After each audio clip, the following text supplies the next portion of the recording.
Hey guys, welcome back to my channel. I'm Ari Herbal, if you already don't know.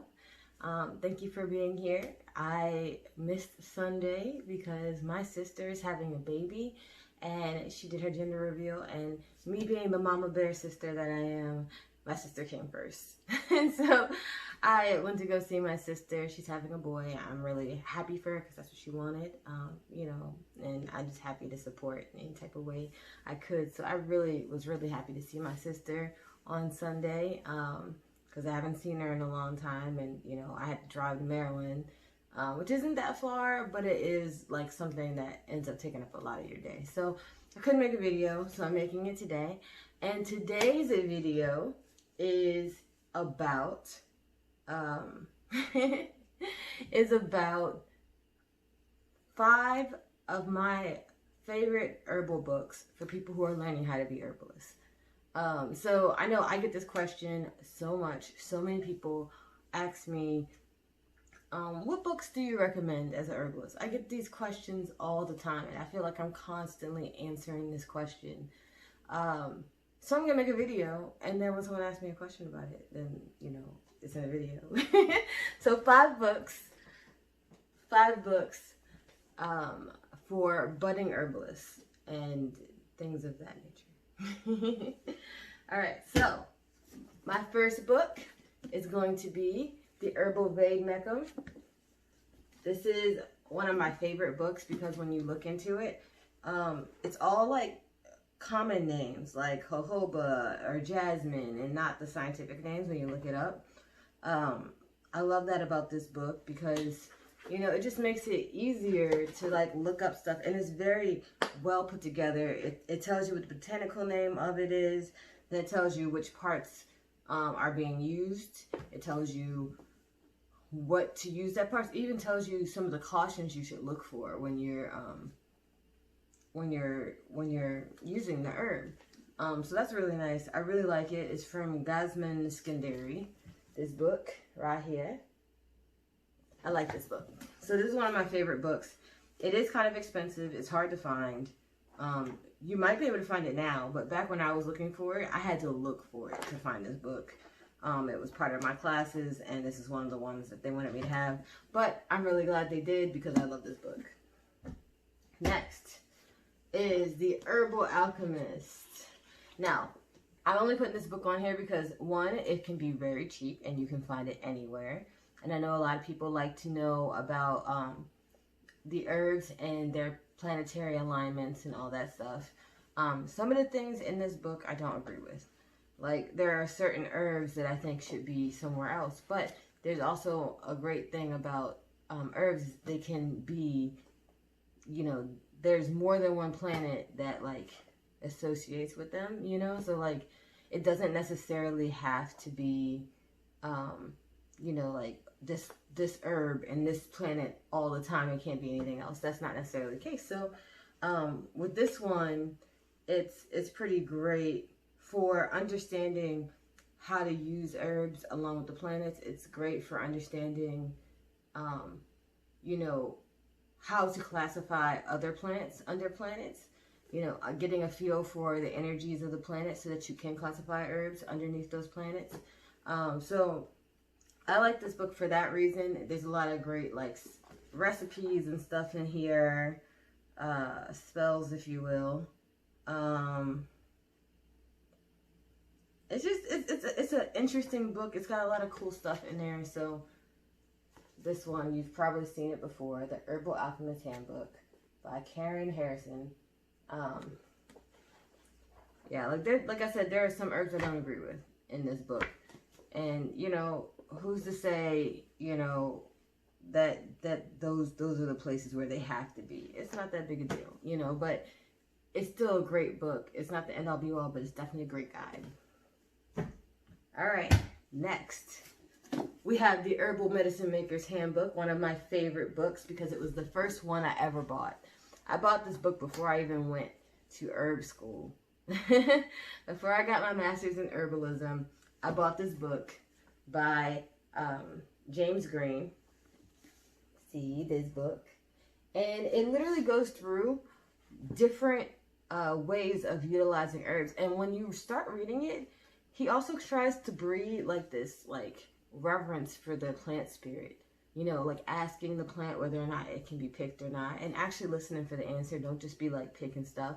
You know, just a reverence for their spirit and their being and the connection between them. Like, you know, sometimes herbalism isn't just about, oh, let me just take this herb because I have this pain. You know, that herb may not be for you, you know, like, so, I mean, he doesn't necessarily go that deep into that part, but what I love about this book is that he does kind of generate like an understanding and a reverence for the plant world and the plant spirit and how that plant spirit can connect with you. You know, that's one of the things I like about it. Also, it just has like so many like different types of ways of using herbs. Like here is like 35 herbs and fungus list that can be prepared as an infusion, which is essentially like a tea, you know. And look at this list, and it tells you how many grams goes in, and you know. So when I first started learning about herbalism in general, my alarm is going off. When I first started learning about herbs in general, I decided that I was going to get this book and I was just going to go through it, like, you know, just read each section and then try some of the recipes that are on here. And then when I got to school, when I finally went to school, like here's gardening, harvesting, drying, and garbling and storing. This book is great. Like, it really is. It's one of my favorite books. And I don't care if, you know, you don't like it. This is my favorite book. When I got to my herbal program, in my first class, I think Herbalism 101 class or something like that, the first book we needed was this book. I had already got it. I didn't have to get it again because I was using it. Other people must think that is as great as I think it is. So, you know, this book, probably should have did this one last because this is my all-time favorite book. But this one is also one on the cheaper side. It's not super expensive. It's not hard to find, you know. So it's not one of the most expensive books you can find. On to more expensive books. This book, The Medical Herbalism book by David Hoffman. So this book is great because it's all sciencey. Look at that. You see that? Science. It's all sciencey. It has, when you're looking for the herbs, it has, if you get all the way to the end of the book has all the herbs. They're all in scientific name when you're looking for them. Like Myanthes trifoliata, bog bean, that's what they're, or buck bean, whichever you want to call it. You know, like they're all in the scientific name, so you need to know the scientific name in order to find the herb by itself. But it does the same thing as the herbal Vade Mecum, where it like breaks it down into what constituents, which plant parts are used, you know, how it's used on people, you know, safety considerations, preparations for dosage, all of that stuff is in here, which I like. In the beginning of the book, it separates everything into different parts of the body, like the circulatory system, like the skeletal system, and what herbs help with the things in those systems, and why they work. They'll put like that it's antispasmodic, lymphatic, or nervine, and it really does go into the science of medical herbalism. So this one is another expensive book, but it is definitely worth it when it comes to you know, just understanding how to help people from a medical standpoint, knowing, you know, whether or not this might be a good idea for someone who's not on any medication. Because one thing is, they don't do any medical indications. They don't talk about supplements or anything like that. So, but I do love this book. When I first got it, I was like, I'm learning medical herbalism, you know. So this is a great book too. And last, this book right here, I just got. Oh my gosh, it's heavy. So obviously it's a textbook, so it's pretty expensive. Like I said, more expensive things at the end. But this book I got for my nutrition program, which I'm going to be done in like a couple weeks. I'll be done my nutrition program. But this is for a nutrition program. It's called Integrative Medicine by David Rackel. Rackle.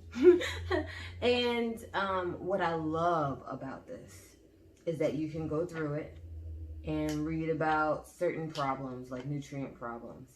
And it'll tell you, you know, it'll tell you different integrative ways to help. So it'll tell you the nutrition way. It'll tell you maybe that acupuncture might help. It'll tell you that what would happen with the antibiotics and the dosages that typically come with antibiotics. It'll tell you about osteopathic medicine, like the regular stuff.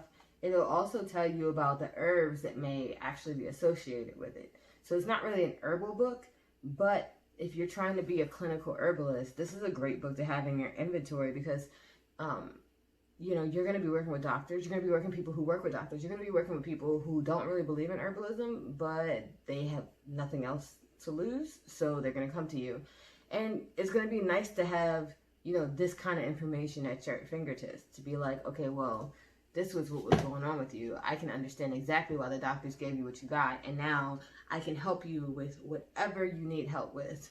You know, so this book, Integrative Medicine? Yes, Integrative Medicine by David Rackle is one of my, you know, I'm really happy about this book. I actually really like this book. I just got it like this year, so it's on my list already. But like the other books are great too. You know, I just really like that this includes so many different types of intervention for people because your healing is holistic. It's not just, oh, let me just cover up this pain that I'm feeling right now, you know? So I am really excited. So those are my 5 books for people who are budding herbalists, herbal medicine people. I hope you loved this video. Let me know in the comments. If you left, come back. If you didn't leave, I'm so glad you're still here with me. Thank you for being patient. I'm still trying to do the every week thing. If I don't post it on Sunday, it is going to be posted some point that week. I'm not going to let it go 2 weeks, 3 weeks without being posted. I'm going to keep doing this. I'm going to keep going on time. Well, not necessarily on time. I can't promise you on time, but I can promise you that I'm going to continue to do it. Thank you guys so much for coming to my channel. Let me know if you have any ideas for the next video.